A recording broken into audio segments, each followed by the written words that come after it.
Olá, uma boa noite a você. Esse é o Jornal da Record. Supremo decide que acordo coletivo pode prevalecer sobre lei trabalhista. A Anatel aceita pedido de empresas e adia lançamento do 5G para setembro. Trabalhador pode comprar ação da Eletrobras com saldo do FGTS já a partir desta sexta-feira. O Jornal da Record já está no ar.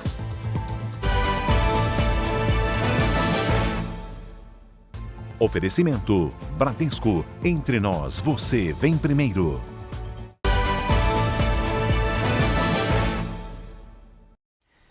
Mais de 650 profissionais de saúde precisaram ser afastados do trabalho em apenas um dia na capital paulista por suspeita de contaminação pelo coronavírus. A Giovana Rizardo abre esta edição aqui com a gente. Giovana, boa noite para você. E isso é reflexo, do aumento nos atendimentos de pacientes com a doença que a gente tem noticiado aqui no JR 24 Horas. Exatamente, Salsi. Boa noite para você, boa noite a todos. Com mais gente contaminada com o vírus procurando as unidades básicas de saúde, os hospitais, isso traz mais risco também de contaminação para os profissionais de saúde que trabalham na área. Então, a Secretaria Municipal de Saúde divulgou novas informações nesta quinta-feira e mostram que 657 trabalhadores foram afastados por causa de suspeita de Covid-19 no dia 25 de maio. Desses, 160 foram confirmados com a doença e a maioria, na verdade, teve gripe. Desde que a pandemia começou, 107 profissionais da área de saúde morreram por causa do coronavírus aqui na cidade. E neste momento, Salsi, a capital tem um risco alto para a transmissão do vírus. É de 1,35. O que quer dizer isso? Que 100 pessoas podem contaminar outras 135 pessoas. Então, vale aí a dica da máscara. Essas informações, Salsi, são do Infotracker, a plataforma que monitora a pandemia aqui no estado. Volto com você, Salsi. Ficou alerta, Giovana? Obrigada pelas informações. Ainda em São Paulo, a Secretaria de Justiça e Cidadania do Estado confirmou a condenação da médica veterinária que furou a fila da vacinação em Guarulhos. A multa é de mais de R$27 mil. Essa foi a primeira condenação do órgão a uma pessoa vacinada fora do cronograma de imunização contra o coronavírus. No Rio de Janeiro, quem tem a partir de 50 anos vai poder receber a 4ª dose da vacina contra a Covid-19. Agora a gente fala com Pedro Paulo Filho. Oi, Pedro, boa noite. A partir de quando, hein? Já a partir dessa sexta-feira, Salsi. Uma boa noite para você, boa noite a todos. E são mais de 1.100.000 pessoas na fila. A aplicação dessa, que é a 2ª dose de reforço, vai estar disponível para quem recebeu a primeira há pelo menos 4 meses. Mas, segundo a Secretaria Municipal de Saúde, quem estiver com sintomas gripais não deve receber o imunizante, mas sim procurar as clínicas da família ou então os postos de saúde para fazer um teste de Covid. Nessa quinta-feira, o índice de positividade desses testes por aqui alcançou 21%, o que não era visto desde o início de fevereiro. Apesar dessa alta, que inclusive tem sido constante, a Prefeitura do Rio descartou voltar com a obrigatoriedade do uso de máscaras. Salsi. Obrigada, Pedro, pelos detalhes. Boa noite para você. Olha, primeiro foi São Paulo e agora Belo Horizonte também recomendou a volta das máscaras em ambientes fechados por causa do aumento de casos de Covid-19. A Virgínia Nalon tem os detalhes para a gente. Oi, Virgínia, boa noite para você. Boa noite, Salsi. Exatamente. A recomendação vem depois do avanço desses casos aí nas últimas 2 semanas. A nova orientação de proteção vale para as escolas públicas e particulares, mas caberá às escolas obrigar ou não o uso de máscaras nas áreas internas. A Prefeitura também orienta que idosos, pessoas com comorbidades e os não vacinados usem máscara também em ambientes abertos e que exige que os estabelecimentos ofereçam ao público álcool 70 para a higienização das mãos. Apesar desse crescimento no número de casos, a Prefeitura diz que não houve aumento de mortes pelo coronavírus aqui em Belo Horizonte. Salsi. Obrigada, Virgínia. Crescimento em números de casos em várias regiões do Brasil. Nos destaques internacionais, os Estados Unidos planejam vacinar crianças menores de 5 anos contra a Covid-19 a partir de 21 de junho. O governo americano ainda aguarda a aprovação da Agência Reguladora de Medicamentos. A Pfizer anunciou nesta quinta-feira que já entregou os documentos necessários. No mês passado, a farmacêutica informou que o imunizante para crianças entre 6 meses e 5 anos era 80% eficaz contra o coronavírus. E o fechamento das escolas durante a pandemia atrasou o aprendizado das crianças no mundo em até 2 anos. O relatório do Banco Mundial e outras agências internacionais mostrou que a região mais prejudicada foi a América Latina. Os órgãos acreditam que os estudantes de hoje podem ter a renda diminuída em até 12% ao longo da vida, por causa da falta de aulas. A América Latina teve um dos fechamentos escolares mais prolongados do mundo. Aqui no Brasil, o Ministério da Saúde prorrogou a campanha nacional de vacinação de gripe e sarampo até o dia 24 de junho. Atenção, nenhum grupo prioritário alcançou a meta estabelecida. A cobertura vacinal de sarampo entre crianças de 6 meses a 4 anos alcançou apenas 31% do público-alvo. A meta do governo é chegar a 95%. Pernambuco já contabiliza 127 mortos pelas chuvas desde a semana passada. O Ciro Guimarães tem as informações atualizadas para a gente. Oi, Ciro, boa noite. Boa noite, Salsi. Esse número ainda pode mudar com a liberação de corpos no Instituto Médico Legal do Recife. São vítimas da tragédia provocada pelas chuvas em Pernambuco, onde o número de desabrigados já passa dos 9.300 em 27 cidades aqui do estado. Todas essas pessoas estão alojadas em mais de 60 abrigos. 14 municípios já decretaram o estado de emergência. E o trabalho das equipes de resgate continua na região metropolitana com essa trégua da chuva. Somente nesta quinta-feira, 3 corpos foram resgatados e o trabalho continua principalmente em Camaragibe, na zona norte aqui da região metropolitana, onde uma mulher continua desaparecida. Salsi. Obrigada, Ciro. Olha, o Supremo Tribunal Federal validou um acordo coletivo que limitou o pagamento de direitos trabalhistas não previstos na Constituição.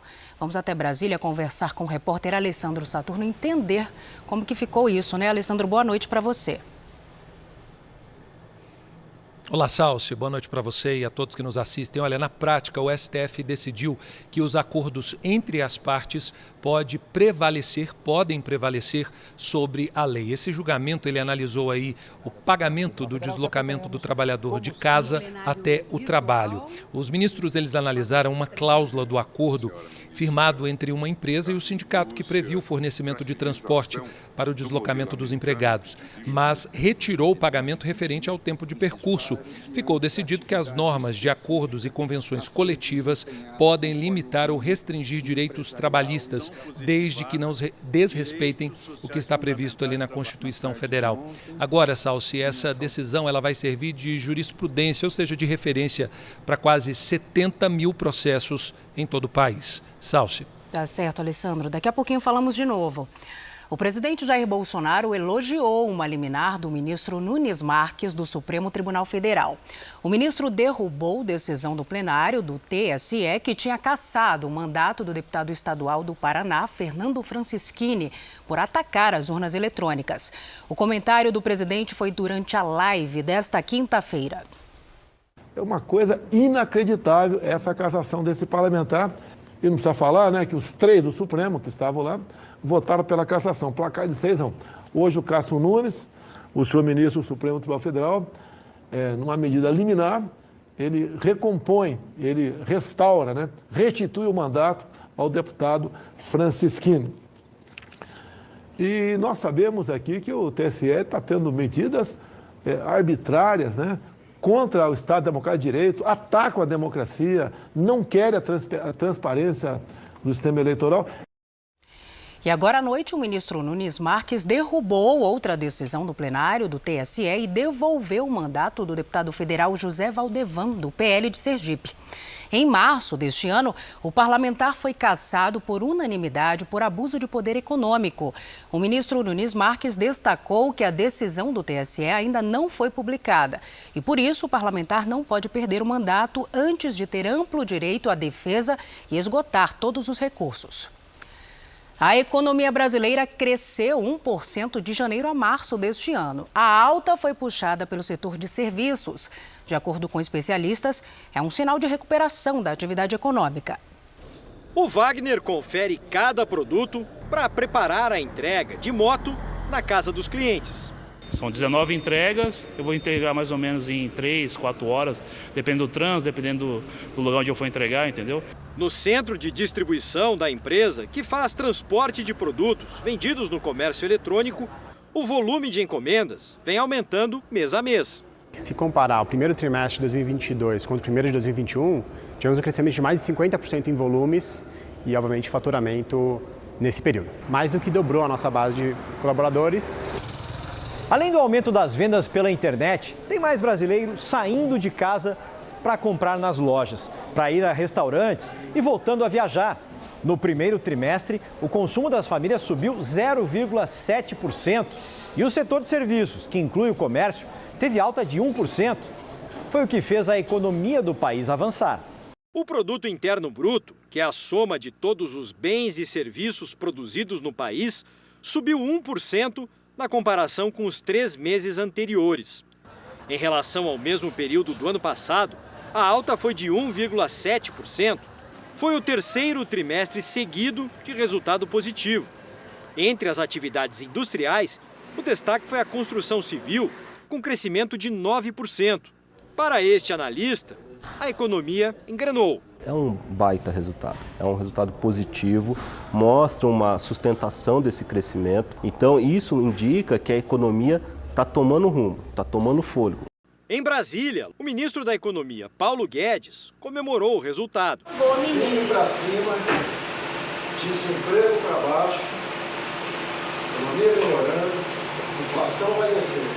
Para o professor de economia, os resultados positivos ainda vão demorar um pouco até que sejam percebidos pela população. A população vai chegar provavelmente no terceiro ou no final do ano com uma sensação de alívio, sim, uma pequena sensação de recuperação econômica nos seus bolsos. A Sandra é autônoma, está conseguindo ganhar mais e acha que o momento de maior sufoco ficou para trás. Você trabalhando e você vendo que está entrando o dinheiro, automaticamente você vai gastar mais, não é? E é bom para mim e bom para os vendedores também. Vai melhorando as coisas, vai tudo entrando no rumo. Agora a gente fala da inflação, que não tem assustado só aqui no Brasil. Nos países que integram a OCDE, o avanço médio foi de 9,2% nos 12 meses completados em abril. O grupo reúne as nações mais ricas do mundo. Em março, o índice anual acumulava 8,8%. 9 países registraram alta de 2 dígitos da inflação. Já a Turquia acumulou 70% de inflação. Por outro lado, 5 países registraram queda, incluindo Espanha, Estados Unidos e Itália. A alta da inflação foi impulsionada pelos preços de alimentos e energia. Nos Estados Unidos, ao menos 5 pessoas ficaram feridas em um novo tiroteio. Desta vez foi durante um funeral. O incidente aconteceu num cemitério da cidade de Racine, no estado de Wisconsin. O corpo de um homem de 37 anos estava sendo enterrado no momento em que o tiroteio começou. Ele teria sido morto pela polícia. Ainda não se sabe o estado de saúde das vítimas atingidas e nem a motivação do crime.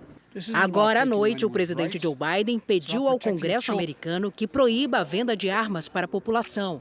E destacou que mais crianças morreram a tiros nas escolas do país em 2 décadas do que policiais e militares em combate. Inacreditável, né?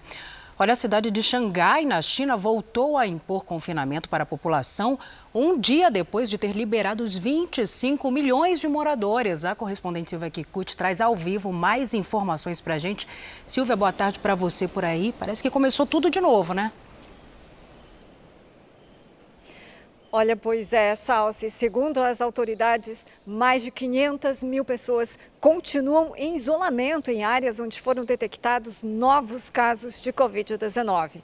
Na quarta, Xangai tinha acabado com as restrições. O metrô e outros transportes públicos voltaram a funcionar e os moradores retornaram ao trabalho presencial. Mas depois de 24 horas, o bloqueio voltou a ser imposto na maior cidade chinesa. Houve até confronto entre agentes e moradores. Ainda há relatos de pessoas que se escondem para não serem levadas aos centros de quarentena. As medidas do governo de Xangai mostram que a China não pretende abandonar a política de tolerância zero à Covid. Volto com você, Salsi. Que coisa. Obrigada, hein, Silvia, pelas informações. O presidente da Ucrânia, Volodymyr Zelensky, acusou a Rússia de deportar mais de 200 mil crianças. O líder ucraniano também disse que ao menos 243 crianças já morreram durante a guerra. A invasão russa completou 100 dias nesta sexta-feira. As tropas de Putin já ocupam 20% do território ucraniano, principalmente no leste e no sul do país. Em média, 100 pessoas morrem por dia no conflito. A Organização do Tratado do Atlântico Norte alertou o Ocidente para o risco de uma guerra de longa duração na Ucrânia. A declaração foi feita pelo secretário-geral da Aliança, Jens Stoltenberg. Foi depois de uma conversa com o presidente americano, Joe Biden, durante visita à Casa Branca. O chefe da OTAN viajou à capital dos Estados Unidos para preparar a cúpula da organização. O evento está previsto para o final do mês em Madrid, na Espanha. Vai ficar para setembro o prazo para a implantação do 5G nas capitais brasileiras. A decisão é da Anatel. E o Alessandro Saturno está de volta com os detalhes para a gente. Alessandro. Pois é, Salsi. Olha, o Conselho Diretor da Agência Nacional de Telecomunicações atendeu a um pedido de um grupo técnico formado por integrantes do Ministério das Comunicações e também das empresas que venceram o leilão. Esse grupo disse que, na verdade, essa proposta não trata aí de um adiamento do 5G, mas sim da concessão de um prazo adicional para que possam ser cumpridas as obrigações necessárias para a ativação da tecnologia. Bom, pelo edital do leilão, a tecnologia 5G deveria estar disponível nas capitais até o dia 31 de julho. De acordo com a Anatel, a tecnologia pode ser implantada antes de setembro em algumas capitais. Para receber a tecnologia, boa parte das cidades precisa mudar a legislação municipal para adequar as normas à Lei Geral das Antenas. Salso, o Ministério das Comunicações informou que pelo menos 16 capitais já fizeram essa adequação, então estão aptas a receber a tecnologia 5G. Eu volto com você. Tá certo, meu querido. Obrigada pelos detalhes, pelas explicações. A partir desta sexta-feira, todo trabalhador que tem dinheiro no fundo de garantia por tempo de serviço vai poder usar parte do saldo para investir em ações da Eletrobras. Entre os dias 3 e 8 de junho, quem tem saldo nas contas do FGTS pode optar por transferir parte do dinheiro para um fundo mútuo de privatização do fundo de garantia, que vai comprar ações da Eletrobras. A maior empresa de energia do país tem como principal acionista o governo federal, que vai oferecer mais ações ao mercado e deixar de ser o controlador da companhia. Para ser um dos sócios da Eletrobras, é simples. Basta acessar o aplicativo do FGTS pelo celular, fazer uma simulação e autorizar uma das instituições que vão administrar os fundos. O resgate das ações deve respeitar as mesmas regras do FGTS e só é permitido nos casos de demissão sem justa causa, compra da casa própria, aposentadoria ou doença grave. Mas não basta saber como investir e quando é possível resgatar o dinheiro. É fundamental entender se é um bom negócio. Em outras oportunidades, trabalhadores puderam entrar em fundos de ações da Petrobras e da Vale. Ao longo dos anos, os dois fundos renderam mais que o FGTS, mas a renda é variável. Então, o que fazer? Este economista explica que depende do que o trabalhador planeja fazer com o dinheiro. Seria um risco muito grande utilizar os recursos do FGTS às vésperas da aposentadoria, a não ser que eu não tenha outros planos para aposentadoria ou que tenha condições de bancá-la. E quem quer comprar a casa própria e talvez possa precisar do dinheiro na época mais oportuna, se comprometer os recursos do FGTS, poderá frustrar outros tipos de negócios, outros tipos de aplicações. A Caixa Econômica Federal bateu o recorde de financiamento habitacional para o mês de maio, com mais de 15 bilhões de reais contratados. Em entrevista exclusiva ao Jornal da Record, o presidente do banco, Pedro Guimarães, afirmou que o principal objetivo é continuar ajudando a população mais carente. Nós geramos mais de 3 milhões de empregos, foram financiados 2,1 milhões de casas e apartamentos, beneficiando 8,4 milhões de brasileiros. Então, isso demonstra que a Caixa, nesta gestão do presidente Bolsonaro, alia o Banco da Matemática, ou seja, um banco com resultados recordes, e o Banco Social. E por que isso? Porque nós temos hoje 99,9% do crédito de baixa renda, que é o Casa Verde e Amarelo. Ou seja, a Caixa nunca teve uma participação tão forte no financiamento da habitação popular. Saiu o resultado de maio ontem e nós batemos o recorde histórico. Fizemos 15,6 bilhões de reais de operações de crédito imobiliário, crescemos ao redor de 30% contra maio de 2021. Ou seja, continuamos crescendo muito forte. E isso é importante porque este segmento é o que gera o maior número de empregos da indústria. Então, continuamos originando muitos empregos, ao redor de 250 mil novos empregos apenas em maio, durante maio. Nosso foco é ajudar a população, em especial a mais carente, naquele crédito mais sensível, seja o imobiliário, seja o agrícola ou seja do microcrédito. E olha, os planos de saúde de quase 9 milhões de brasileiros vão ter um aumento recorde este ano. A Agência Nacional de Saúde Suplementar aprovou um reajuste de 15,5%. Mas esse índice pode até triplicar, dependendo da idade do cliente. Ontem recebi meu boleto e foi um susto, né? A reação da Laírde se justifica. Ela já sabia que o plano de saúde seria reajustado, mas não esperava que o convênio, que ela divide com outros 4 parentes, saltasse de R$ 312 para R$ 460, um aumento de 48%. É que, além do reajuste anual, as operadoras são autorizadas pela Agência Nacional de Saúde Suplementar a elevar as mensalidades quando o cliente muda de faixa etária. O último aumento possível é aos 59 anos, idade que a empresária completou em abril. É um valor muito abusivo e a gente se pergunta, né, como que eles conseguem chegar num valor, né, tão alto assim, né? O reajuste de 15,5% autorizado pela Agência Nacional de Saúde Suplementar é o mais alto desde o ano 2000 e serve apenas para os quase 9 milhões de planos de saúde individuais e familiares, ou seja, aqueles que são contratados por pessoas físicas. A Associação Brasileira de Planos de Saúde diz que o reajuste é uma compensação justa para reequilibrar os custos das operadoras, que no ano passado tiveram que reduzir as mensalidades. Segundo a associação, por causa da pandemia, as consultas e cirurgias foram adiadas e os planos tiveram menos despesas. Daí o desconto de cerca de 8% nas mensalidades. Mas no ano passado, as pessoas voltaram a procurar assistência e as despesas dispararam. A gente teve a segunda onda do Covid, que foi bem severa, e os procedimentos que tinham sido represados em 20, grande parte deles aconteceu em 21. O setor fechou 2021 com um prejuízo operacional acumulado de quase R$1 bilhão, né, somando todas as empresas. Foi um ano bem difícil. Um estudo com base nos dados da ANS estima como vão ser os reajustes por idade nos próximos meses. Para quem tem até 28 anos, o aumento varia entre 15% e quase 29%. Na faixa etária entre 29 e 43 anos, a mensalidade será reajustada entre 27% e quase 29%. Os clientes com idades entre 44 e 58 anos vão pagar de 34,5% a quase 38% a mais nos planos. Para quem acabou de completar 59 anos, o reajuste pode superar 40%, como é o caso da Laírde.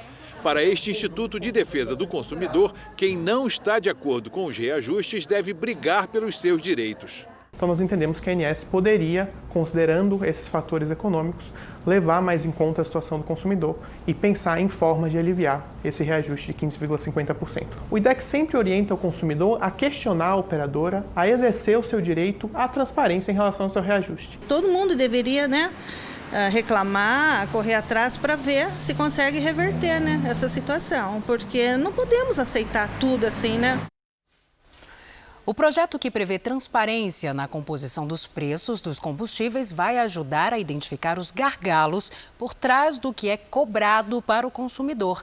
Quem defende é o deputado federal Efraim Filho, do União Brasil da Paraíba. Ele participou do JR Entrevista desta quinta-feira. A economia da vida real, ela tem cobrado uma fatura muito alta na vida das famílias. Ao atacar a questão da carga tributária, você tem a sincera expectativa de redução do preço lá na ponta ao consumidor, ao contribuinte, ao cidadão brasileiro. Agora, muito se fala que a questão de esses preços muito onerosos à população vem por conta daquela fase intermediária dos revendedores. Tem como o Congresso Nacional atuar nessa questão para tentar fazer com que o valor final ao consumidor chegue mais acessível? Tem sim, e eu acredito que essa linha da transparência, da formatação do preço, vai nos dar a leitura de aonde se encontra o problema, ou pelo menos os maiores gargalos, onde essa margem é distorcida, diferente do que acontece no resto do mundo. A advogada de Amber Heard disse que a atriz não tem condições de pagar a indenização definida pela justiça ao ator Johnny Depp. Elaine Bredehoff acrescentou que a cliente planeja recorrer da decisão do Tribunal do Condado de Fairfax, na Virgínia. A sentença final obriga a Amber Heard a pagar o equivalente a 48 milhões de reais ao ex-marido. Johnny Depp também foi considerado culpado em uma acusação por danos morais, que vai custar cerca de 9 milhões de reais para o ator. Na quarta, o júri decidiu a favor de Johnny Depp, depois de 6 semanas de julgamento. A rainha Elizabeth II comemorou o aniversário de 70 anos de reinado e fez uma breve aparição para o público. Mais de 200 mil pessoas se reuniram em Londres, em frente ao Palácio de Buckingham, para ver de perto a dona da festa. Muitos dormiram em barracas para tentar garantir uma vista privilegiada. A Jurema correu para não chegar atrasada. Vale a pena porque celebrar os 70 anos do reinado da rainha é uma coisa muito importante. Eu acho que vale a pena qualquer sacrifício, mesmo de longe. Mãe e filha que vieram do Brasil também concordam. A gente está muito feliz de poder participar de um momento tão importante, um marco. Daqui a gente consegue escutar alguma coisa, ver absolutamente nada. As ruas no entorno continuam lotadas, as pessoas tentando se aproximar para conseguir ver alguma coisa, mas está bem difícil, para não dizer impossível, porque tudo aqui foi bloqueado. Evaldo jura que viu um dos convidados mais importantes. Acho que eu vi o Charlie, o príncipe Charlie lá de lado do carro, Tá todo de vermelho, bem massa, bem legal. Nos parques, telões garantiram que ninguém perdesse a festa, que só parou com a chegada de Sua Majestade. Elizabeth II acenou para os súditos ao lado do primo, o Duque de Kent. Aos 96 anos, com 70 de reinado, ela é a monarca que mais tempo ocupou o trono na história britânica. 1.500 soldados da Guarda Real saudaram a rainha. No desfile militar, o príncipe William, neto da rainha, estava a cavalo. A mulher dele, Kate, os 3 filhos e a sogra, Camila, desfilaram de carruagem. Pela primeira vez desde que foi coroada, Elizabeth não passou em revista as tropas. O príncipe Charles, futuro herdeiro do trono, assumiu o papel da mãe. 70 aviões da frota britânica, incluindo réplicas da Segunda Guerra Mundial, sobrevoaram o céu da capital inglesa. Os bisnetos não deram importância para as formalidades. Apesar da festa, não passaram despercebidos alguns problemas recentes da família real. Andrew, terceiro filho da rainha, não estava presente. Ele se afastou da realeza quando se tornou alvo de acusações de abuso sexual. O príncipe Harry, neto de Elizabeth, e a mulher dele, Meghan Markle, também não participaram da cerimônia oficial, mas estão em Londres. O casal está longe da família real por decisão própria, após desentendimentos, e hoje mora nos Estados Unidos. No final, a foto tradicional da sacada do palácio. Encontro de gerações para garantir o conto de fadas moderno. À noite, uma tradição de séculos. Tochas para simbolizar a união de todos em torno da monarquia. Último evento do dia. Elizabeth fica no palácio porque não está se sentindo bem. Este foi o Jornal da Record. Outras informações no Fala Brasil, às 8h30 da manhã. Você fica agora com Fala Que Eu Te Escuto. Uma ótima noite para você. Cuide-se. Tchau.